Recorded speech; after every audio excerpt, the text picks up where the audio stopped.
Assalamualaikum warahmatullahi wabarakatuh. Sebelum kita mulai pelajaran kembali untuk materi qawaid atau nahwu dan shorofnya, kita awali dan membacakan basmalah terlebih dahulu. Bismillahirrahmanirrahim.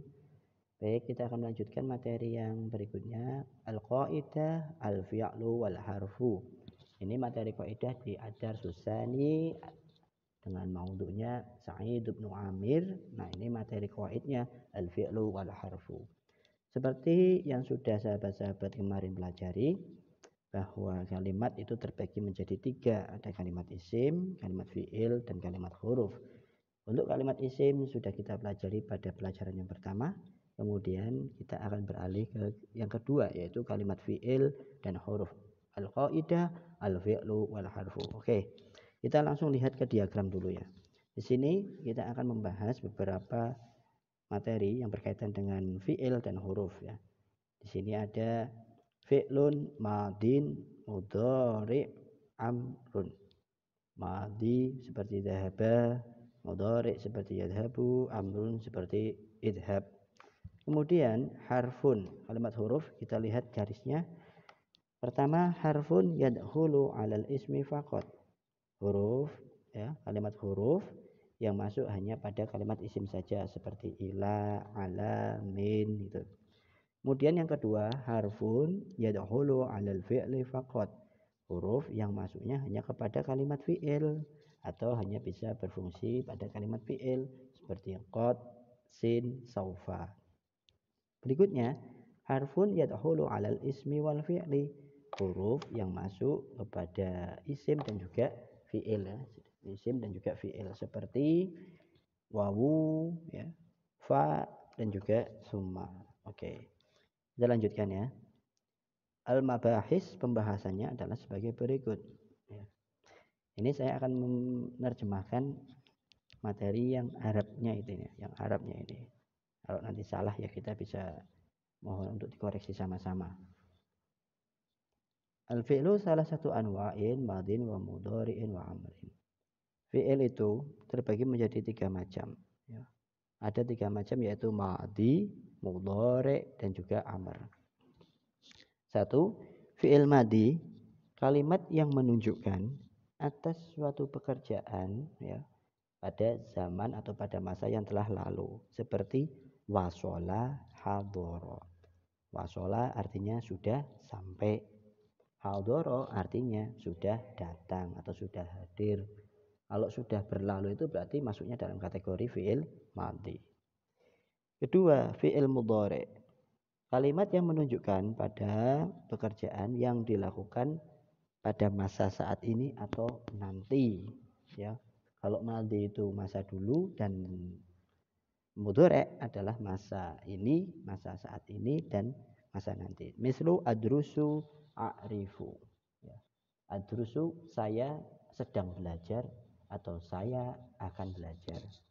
A'rifu saya mengetahui atau saya akan mengetahui. Jadi bahasa Arab itu memang membagi zaman suatu pekerjaan, suatu kegiatan itu betul-betul spesifik ya. Ada yang sudah berlalu, ya biarlah saja berlalu gitu. Karena kita akan menghadapi masa sekarang dan masa yang akan datang gitu. Kemudian yang ketiga, fi'lul amri, yaitu kata kerja perintah lah. Kita mudahnya untuk mengingat fi'il amr itu adalah kata perintah. Kalimatun, kalimat yang menunjukkan pada suatu pekerjaan yang diminta oleh seorang yang berbicara, yatlubuhu al-mutakallim minal mukhatab, dari orang yang diajak bicara. Seperti kata baligh idhab ya, baligh sampaikan, idhab pergilah. Misalnya saya bilang kepada jenengan, kepada sahabat, kul makanlah ya. Berarti ini adalah perintah atau permintaan dari saya kepada jenengan untuk makan. Kul makanlah, idhab pergilah, baligh sampaikanlah gitu. Kemudian kita lanjut alamat daripada kalimat fi'il, alamatul fi'li.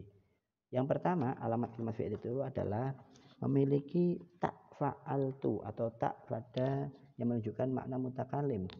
Fa'altu, saya berbuat. Syarabtu, saya meminum. Zahabtu, saya pergi. Darostu, saya belajar. Ya, jadi tak yang bunyinya tu, nah ini untuk indikasi mutakalim. Mutakalim itu apa? Orang yang berbicara. Kemudian ada tak fa'alta atau al-mukhatab. Ya, ini untuk memudahkan panjenengan. Ketika ada kalimat, misalnya zahabta, kamu pergi. Asorta, kamu menolong. Akalta, kamu makan. Sakanta, kamu tinggal.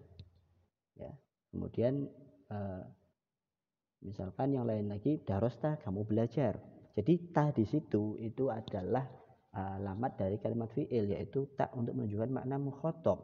Mukhatab itu apa? Mukhatab itu adalah orang yang diajak untuk bicara. Mutakalim orang yang bicara, mukhatab itu orang yang diajak bicara.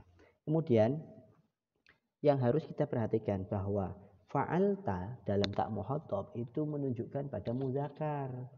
Kalau misalkan saya bicara kepada si Andi, ya, darosta itu sama si Andi, karena Andi itu laki-laki, muzakkar. Darosta, kamu sudah belajar. Nah, kemudian yang ketiga ada tak fa'alti. Ini fungsinya sama seperti tak fa'alta tadi, tapi hanya yang membedakannya itu ada muzakkar dan ini untuk yang muannas. Tak fa'alti itu untuk muannas. Darosti, kamu sudah belajar. Dahabti, kamu sudah pergi, tapi untuk muannas. Jadi kalau tadi saya bilang sama si Andi darosta, kalau sama si Siti berarti darosti gitu loh. Sama si Andi darosta, sama si Siti darosti. Sama seperti kaifahaluka, kaifahaluka untuk muzakkar, kaifahaluki untuk muannas. Jadi memang bahasa Arab ini memberikan batasan-batasan spesifik yang jelas kepada untuk kalimat laki-laki dan untuk kalimat muannas supaya tidak tumpang tindih nantinya ya. Dalam arti tumpang tindih di sini kaidah-kaidah yang digunakan juga harus sesuai. Kemudian yang kedua ada tak taknis sakinah. Tak taknis sakinah itu ya tak yang disukunkan itu seperti zahabat, qaraat, katabat, akalat.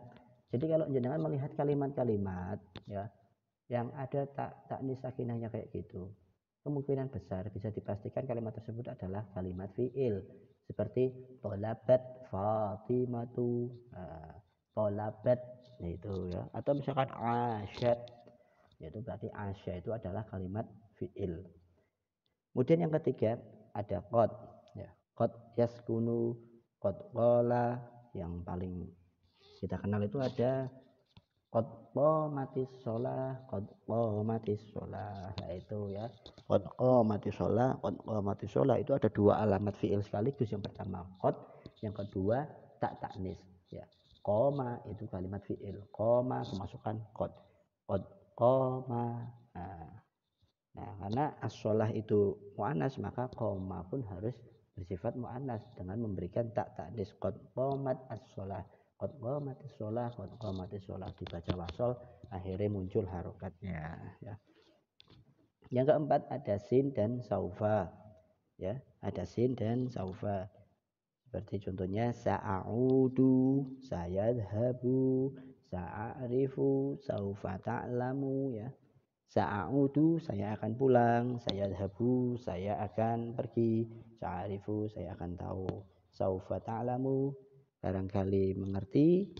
Jadi masih ingat enggak waktu Lisanul Jami'ah 1 ada materi tentang ana adrusu syari'ata fi kulliyati syari'ati sa'amalu hakiman insyaallah gitu ya. Kalau tidak salah kan gitu. Saya belajar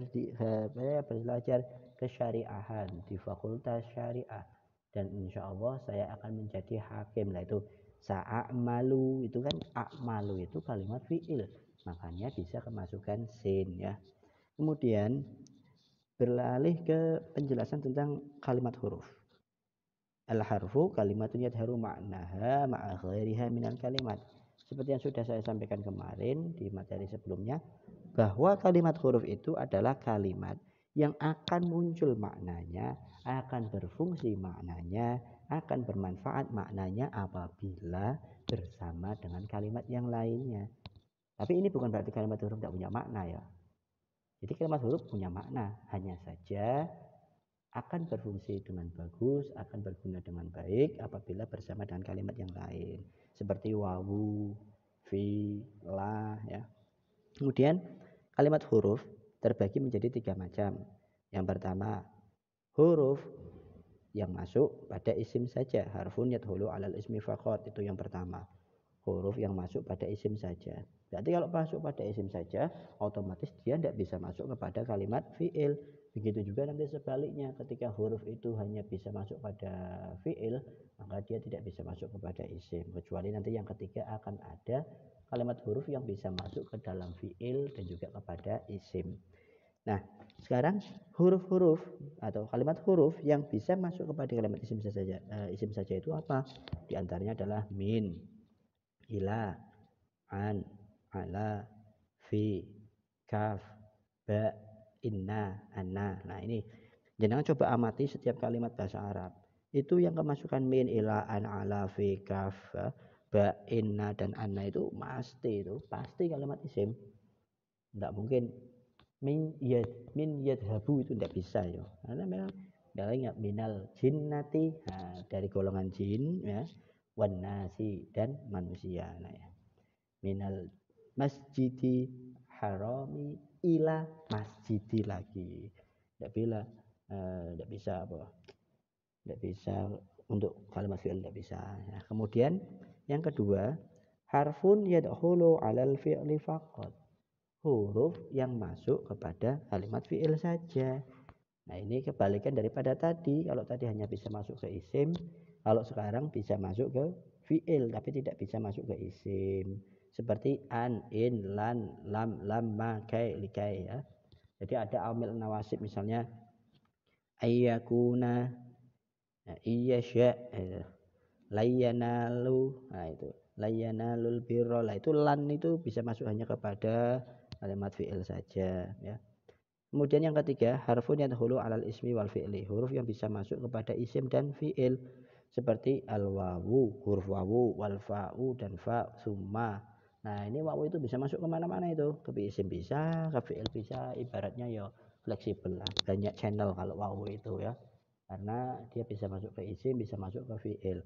Seperti wal asri. Al asri itu kalimat isim. Nah, misalkan wa yarzuku, yarzuku itu kalimat fi'il, tapi karena wawu bisa masuk ke isim, bisa masuk ke fi'il. Dan itu nanti kita akan tahu kalau misalnya ingat pembagian huruf itu bisa masuk ke isim saja, bisa masuk ke fi'il saja, atau bisa masuk ke keduanya, maka kita akan mudah nanti untuk menentukan tingkatan-tingkatan penggunaan kalimat huruf dalam suatu tataran kalimat ya. Nah ini yang berkaitan dengan materi yang berhubungan dengan kalimat fi'il dan juga kalimat huruf. Nah, kemudian di sini selanjutnya kita akan melihat ada iqra al-faqrah, ini masih sama seperti qiraah yang kemarin ya. Tinggal nanti Anda fokusnya ke istahrij minal faqratis sabiqah ma ya'ti ya. Identifikasikan dari qiraah tersebut di atas beberapa hal sebagai berikut. Yang pertama, Anda diminta untuk menunjukkan ada salah satu af'alin madiyah ya, 3 fi'il madi ya. Salah satu af'alin madiyah itu 3 fi'il madi. Mana saja ini fi'il madi? Ada enggak di qiraah tersebut? Coba lihat fi'il madinya ada enggak. Kalau enggak ada ya sudah, enggak ada berarti ya. Nah, ada enggak? Kemudian yang berikutnya, yang kedua fi'lan mudhari'an, fi'il mudhari'. Wah, fi'il mudhari' banyak ya. Ada tahrusu ya. Ada mana lagi ini? Banyak, tamna'u ya. Kemudian yang ketiga, harfun khosun lil fi'li. Kita mencari huruf yang hanya masuk kepada kalimat fi'il. Tinggal cari saja. Yang fi'il itu kan an, in, lan ya, di atasnya itu kita bisa cari mana saja sih. Ada anna. Anna itu masuknya hanya ke isim saja. Yang keempat, harfun khosun lil ismi. Kita identifikasi huruf yang hanya khusus masuk kepada kalimat isim. Nah, itu ya. Baik. Saya kira itu materi untuk qawaid. Kalau ada yang kurang jelas nanti bisa disampaikan, bisa ditanyakan. Untuk tugas qawaid nanti Anda bisa lihat di e-learning. Seperti biasa Anda akan diminta untuk menunjukkan bukti hasil pengerjaan di buku darasnya, dan saya harap buku daras panjenengan itu nanti dijilid yang rapi biar tidak carut marut ya, nanti bingung kalau tidak di staples itu nanti bingung, bisa jadi halaman pertama ada di halaman terakhir di tengah, yang di tengah di pertama, itu kan runyem ya. Saya kira itu dulu yang bisa saya sampaikan. Mohon maaf yang sebesar-besarnya. Kita tetap harus memiliki niat yang baik untuk belajar. Kita sama-sama saling mengingatkan. Dan tentunya saya berharap sahabat-sahabat sekalian akan mendapatkan ilmu yang bermanfaat, berkah untuk kita semuanya. Kita akhiri dengan membacakan hamdalah. Alhamdulillahirrabbilalamin. Wallahul muwafiq ila aqwamit thoriq. Assalamualaikum warahmatullahi wabarakatuh.